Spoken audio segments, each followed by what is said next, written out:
리플 XRP랑 함께 성실하게 달려가는 코인 신사 채널입니다. 저는 언제나 업비트랑 비썸, 현물 매매 원칙으로 안정적인 개만을 권장드리고 있어요.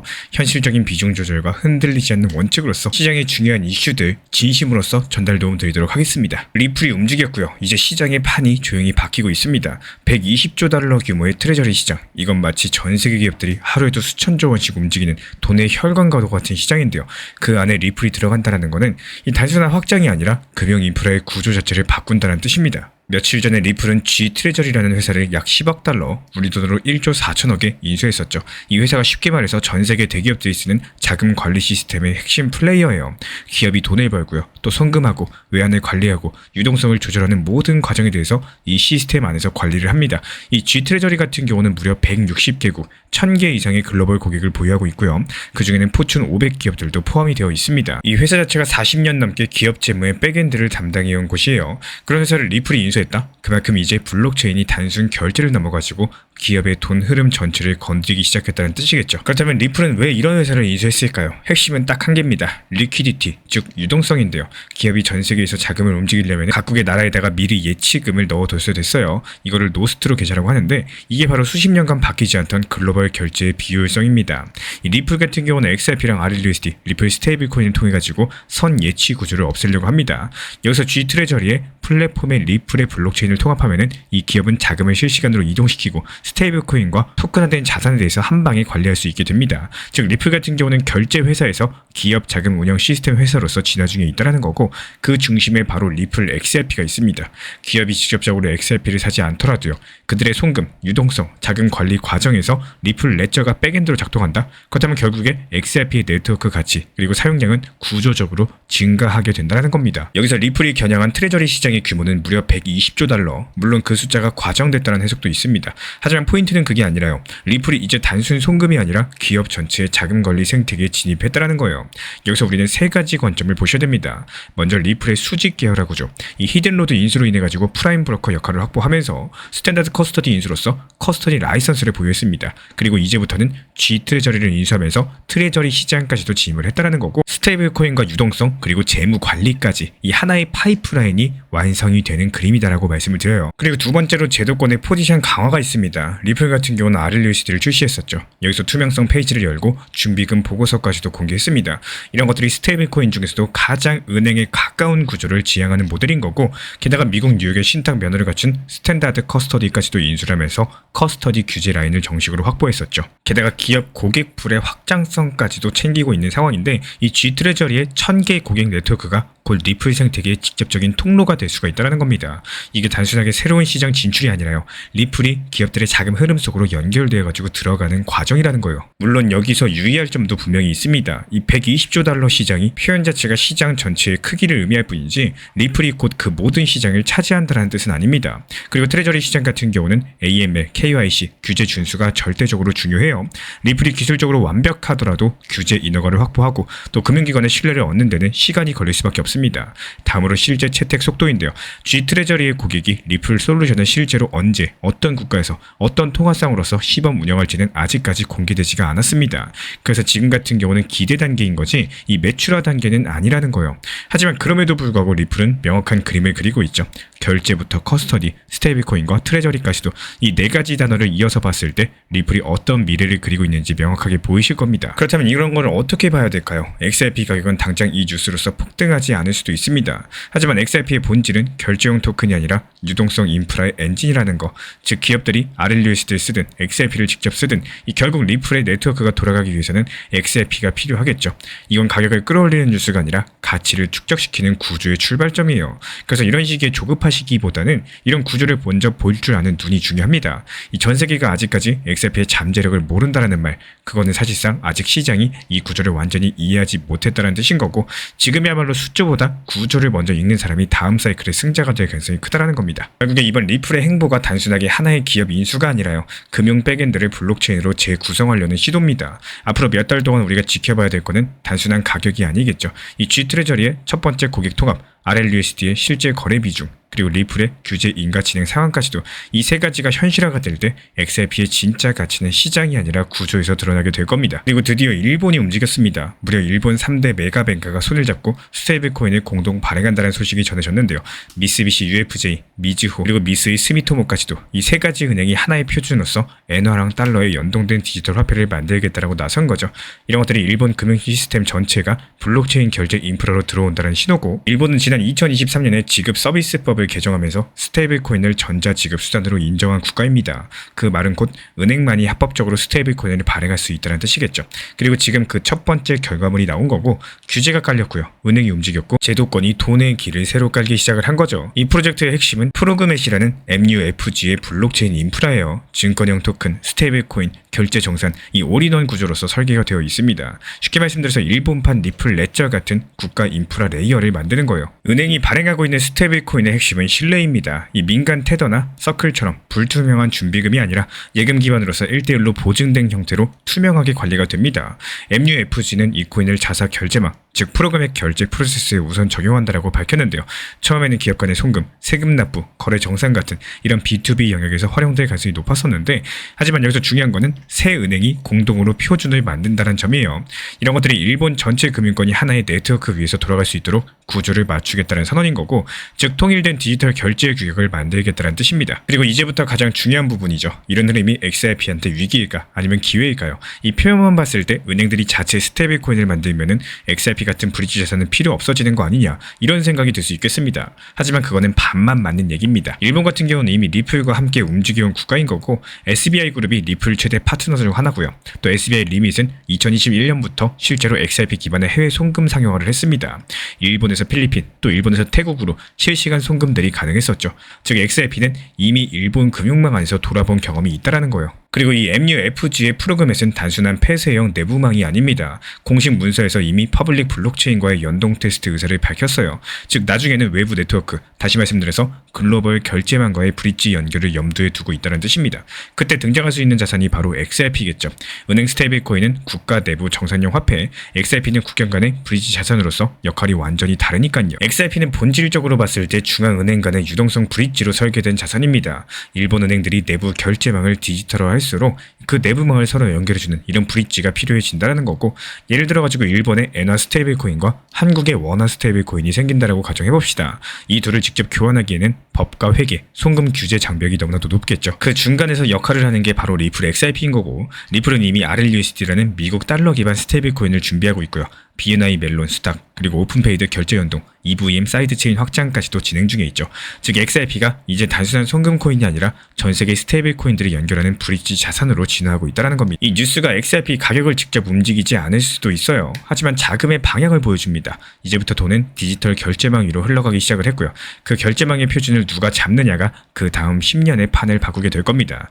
리플은 지금 그 표준의 일부가 되려고 하고 있고, 일본은 그 표준을 제도권 안에서 실험을 하고 있습니다. 결국에 돈의 길이 바뀌면 기회의 길도 바뀐다라는 점, 지금 일본은 제도권이 직접 돈의 길을 다시 깔고 있습니다. 그 길이 열리는 순간부터 XRP는 단순한 코인이 아니라 글로벌 금융 인프라의 브릿지로 기능하게 될 겁니다. 우리는 그런 구조들을 읽고 움직이시면 되는 거예요. 가격보다는 구조고요. 또 그리고 그 구조 속의 타이밍, 이게 진짜 투자자의 시야라는 거 기억해 주시기 바랍니다.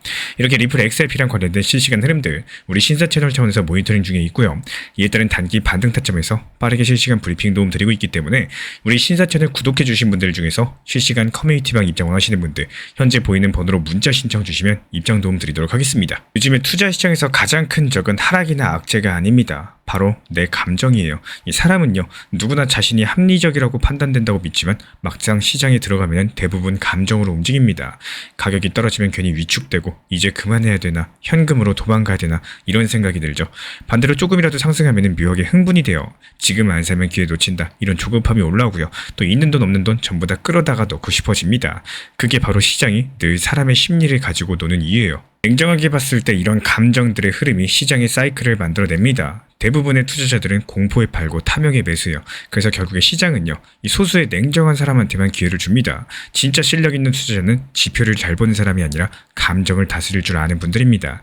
시장이 빠질 때도 차분하게 대응하시고 또 반대로 너무 들떴을 때는 스스로 한 발 물러설 줄 아는 사람들, 이런 사람이 결국에 시장의 흐름을 역으로 이용할 줄 안다는 거예요. 결국에 중요한 거는 감정을 반대로 활용하는 힘입니다. 다들 불안해할 때 담대해지고 다들 흥분할 때 조용해질 수 있는 사람, 그 사람이 시장에서 진짜 승리하는 사람인 거고, 시장을 통제할 순 없어요. 하지만 내 감정은 통제할 수 있습니다. 그게 바로 투자의 시작이자 살아남는 첫 번째 기술이라는 거 반드시 기억해 주시기 바랍니다. 그리고 실제로 이번 변동성 장세 한가운데서 오히려 강력한 상승으로 빛을 발한 코인이 바로 테더 USDT였었죠. 어떻게 상승하기 전에 미리 매수할 수 있었는지, 또 기본 노하우랑 비법만 알려드리면서 이런 전략들이 실제로 어떻게 정확히 맞아 떨어졌는지 말씀드려보도록 하겠습니다.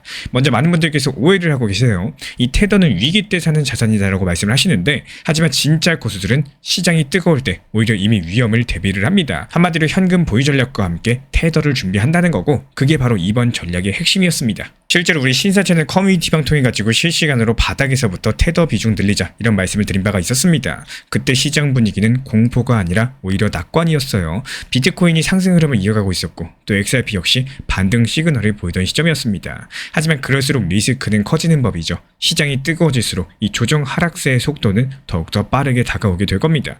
그래서 우리는 단순하게 수익을 노린 게 아니라 상승장 속에서 리스크 분산이라는 이 전략적 관점에서 테더를 추천드렸던 겁니다. 테더를 단순하게 안전자산으로만 보시면 안 된다라고 말씀드려요. 테더가 시장의 과열 속에서 수익을 지키기 위한 대기 자산으로서 가능합니다. 이 시장이 안정되고 또 모든 코인이 올라갈 때 가장 많이 잃는 사람은 모두가 오른다라고 믿는 사람이에요. 그때 일부 자산들을 테더로 전환해 주시면서 갑작스런 조정 하락세에도 손실 최소화하시고 또 다시 저점에서 재진입할 수 있는 이런 여유를 확보할 수가 있습니다. 결과적으로 테더는 하락장 회피용이 아니라요, 이 상승장에서 타이밍을 조절하기 위한 리스크 조정 자산이다라고 말씀을 드려요. 실제로 그리고 나서 결과는 어땠을까요? 저희가 테더를 매수 구간으로 제시한 이후에 실제 환율은 상승을 했었고 테더 가격도 단기간에 급등하면서 지정된 목표가까지도 정확하게 도달을 했습니다. 이건 단순한 운이 아닙니다. 시장의 심리, 환율 방향, 그리고 유동성 흐름들을 종합해가지고 언제 위험이 커질지 미리 읽은 전략적인 대응이었었죠.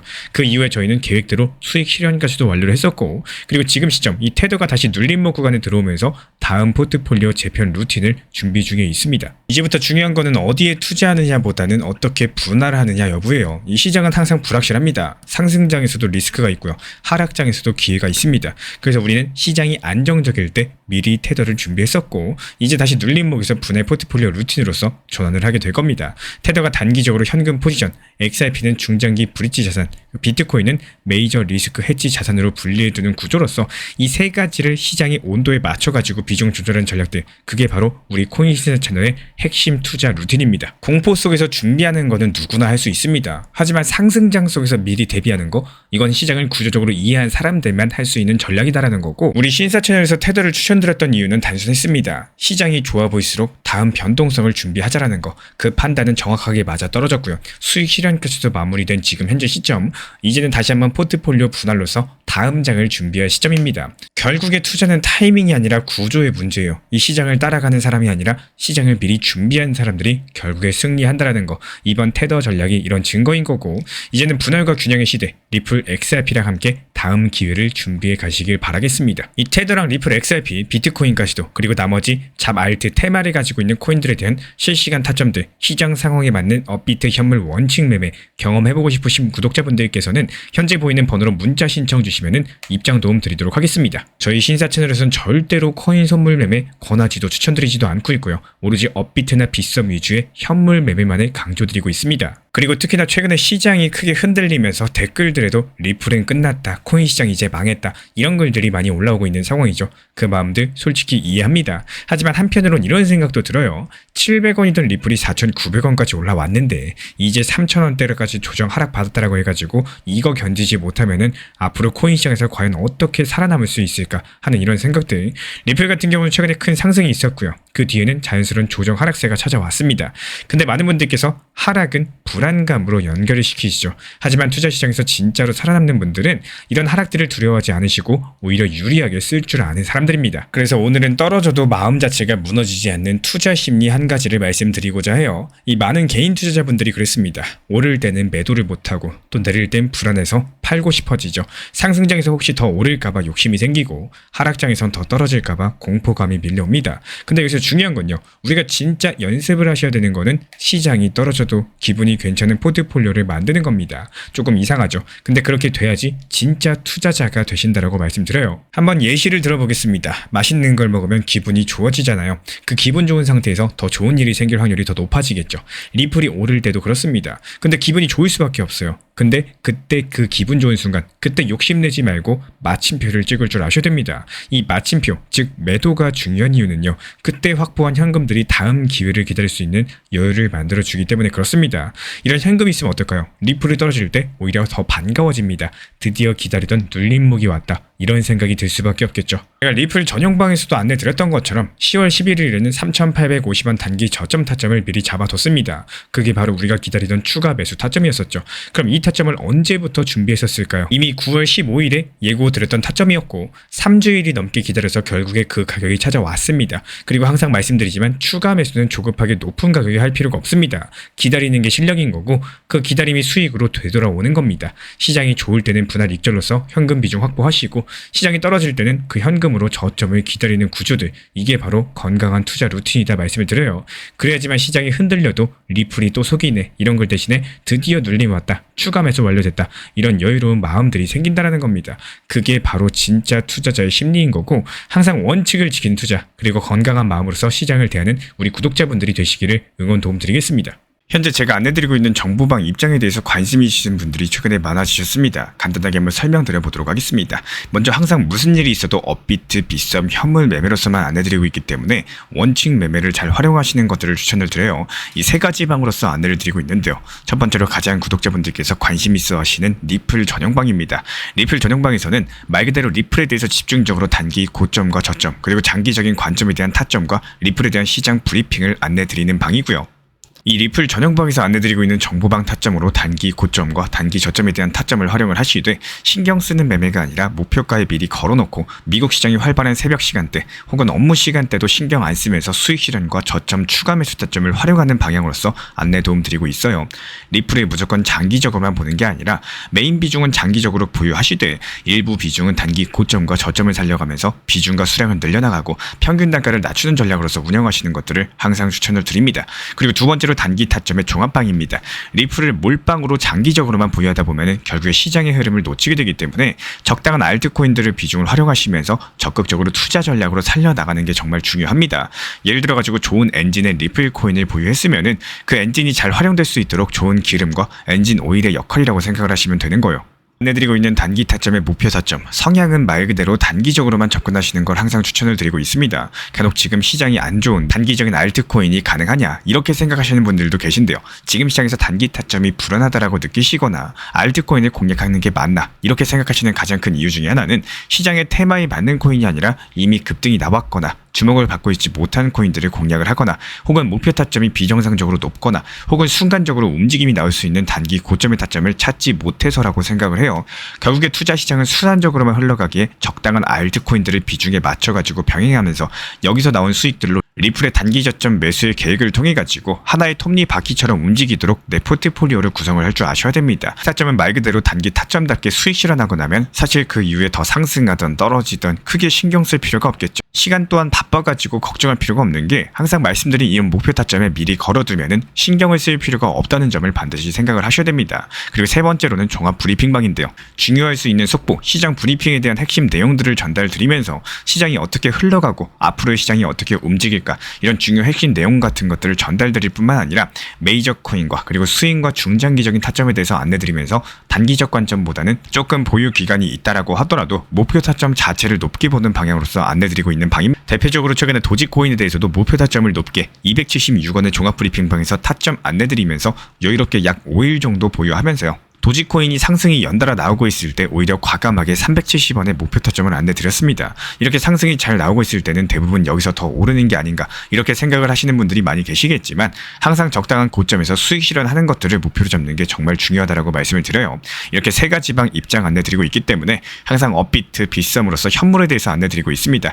비중 조절과 원칙 매매를 통해서 일하거나 바쁜 와중에 신경 쓰시는 매매보다는요, 여유롭게 매도 걸어놓고 편하게 신경 안 쓰시면서 제대로 운영하시기를 추천을 드리겠습니다. 리플 XRP 투자에 있어서 이제는 투트랙 전략이 반드시 필요해지고 있습니다. 무턱대고 몰빵하거나 반대로 또 손 놓고 기다리는 시대는 끝났어요. 첫 번째 트랙은 매달 분할 매수하시면서 시장이 빠지든 말든 일정 비중으로서 리플을 꾸준히 모아 나가시는 겁니다. 이거는 시간과 리스크를 분산할 수 있는 가장 효율적인 전략인 거고, 그리고 두 번째 트랙은 남은 현금 비중으로 알트코인 단타로서 굴려나갑니다. 수익이 나면은 그거를 다시 리플에 재투자하시면 되는 거고, 이게 바로 수익을 만드는 순환 매수 전략이 되실 거예요. 그런데 여기서 중요한 거는 단타 하실 때 조심하셔야 되는 거예요. 단타 매매 중독되면 끝장입니다. 이 매매 중독을 절대 조심하셔야 되는 거고, 예를 들어 가지고 시장이 과열인데도 지금 아니면 기회가 없다, 이런 조급한 생각에 RSI 지표가 이미 고점인데도 불안해서 또 들어가고 결국에 수익은커녕 손실만 쌓이게 되실 겁니다. 그래서 저희 채널 차원에서는 한 가지 원칙이 있습니다. 확률이 높은 날만 진입을 하세요. 그리고 시장 전체가 과매도 구간일 때,